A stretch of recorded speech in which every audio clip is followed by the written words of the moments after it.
تو اس کی بھی گنجائش ہے۔ حضرت جابر رضی اللہ تعالیٰ عنہ فرماتے ہیں نبی کریم صلی اللہ علیہ وسلم ایک انصاری صحابی کے یہاں تشریف لائے۔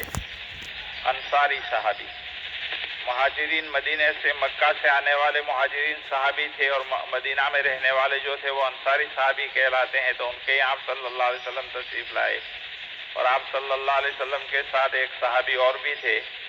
آپ نے ان سے پوچھا اگر تمہارے پاس رات بھر مشکیزے میں رکھا ہوا پانی ہو تو لاؤ، ورنہ تو ہم تمہاری چھوٹی سی بہتی ہوئی نہر میں منہ ڈال کر پی لیتے ہیں۔ یہ قصہ بخاری شریف اور شمائل میں کچھ تفصیل کے ساتھ موجود ہے، یہاں انہوں نے مختصر کر دیا۔ ایک مرتبہ نبی کریم صلی اللہ علیہ وسلم کے اوپر بھوک کا تقاضا تھا۔ آپ صلی اللہ علیہ وسلم کے اوپر بھوک کا تقاضا تھا، کچھ وقت سے فاقہ تھا۔ حضرت ابوبکر صدیق کا بھی یہی حال تھا۔ اکثر آپ صلی اللہ علیہ وسلم کا بھوک اختیاری تھا، یعنی خود ہی اس کو پسند فرمایا تھا، ورنہ اللہ کی طرف سے اگر چاہتے تو سونے کے پہاڑ بنا دیے جاتے، لیکن آپ صلی اللہ علیہ وسلم نے اختیار کیا تھا، فقر و فاقہ کو پسند کیا تھا۔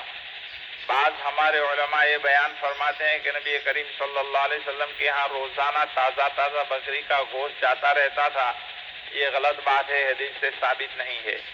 حضرت ابوبکر صدیق رضی اللہ تعالیٰ عنہ کا بھی یہی حال تھا، بھوک کا تقاضا تھا۔ وہ باہر آئے تاکہ نبی کریم صلی اللہ علیہ وسلم کی زیارت کر کے کچھ تسلی حاصل کر لیں۔ آپ صلی اللہ علیہ وسلم بھی باہر تشریف لائے تو آپ صلی اللہ علیہ وسلم نے فرمایا چلو فلاں صحابی کے پاس جائیں گے۔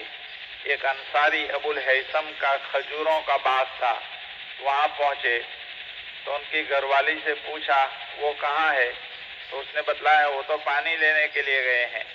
اتنے میں وہ بھی پہنچ گئے کہ نبی کریم صلی اللہ علیہ وسلم کو تشریف لایا ہوا دیکھ کر بہت خوش ہوئے، اور بار بار عرض کرنے لگے اللہ کے رسول میرے ماں باپ آپ پر قربان۔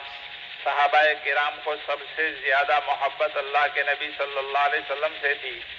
اللہ کے نبی صلی اللہ علیہ وسلم ان کے گھر مہمان بن کر تشریف لائے تھے تو بہت خوش ہوئے، اور بار بار قربان ہونے لگے کہ آپ ہمارے یہاں تشریف لے آئے۔ آپ کو بٹھایا اور انہوں نے جلدی میں بکری کا دودھ دوہا اور پیش کیا۔ کھانے کے لیے بکری ذبح کرنا چاہتے تھے تو نبی کریم صلی اللہ علیہ وسلم نے ارشاد فرمایا جو دودھ دیتی بکری ہے اس کو مت کاٹنا۔ اس کے بعد انہوں نے کھجوریں لا کر رکھ دی، اس لیے کہ باغ میں تشریف لے گئے تھے آپ صلی اللہ علیہ وسلم۔ تو اس موقع کا ایک قصہ ہے کہ آپ صلی اللہ علیہ وسلم نے ان سے پوچھا کہ اگر تمہارے پاس پورے رات پر رکھا ہوا مشکیزے میں رکھا ہوا پانی ہے تو وہ لاؤ، اس لیے کہ رات پر مشکیزے میں رکھا ہوا پانی ذرا ٹھنڈا ہوتا ہے، ورنہ تو ہم تمہاری چھوٹی سی بہتی ہوئی نہر کے اندر منہ ڈال کر پی لیتے ہیں۔ حالانکہ اس کی نوبت نہیں آئی، لیکن اس سے یہ پتہ چلا کہ منہ ڈال کر پینا بھی جائز ہے۔ آپ صلی اللہ علیہ وسلم نے یہ کراہنا جو فرمایا تھا کہ منہ ڈال کر پی لیتے ہیں، اسی مناسبت سے اس روایت کو اس بات میں پیش کیا۔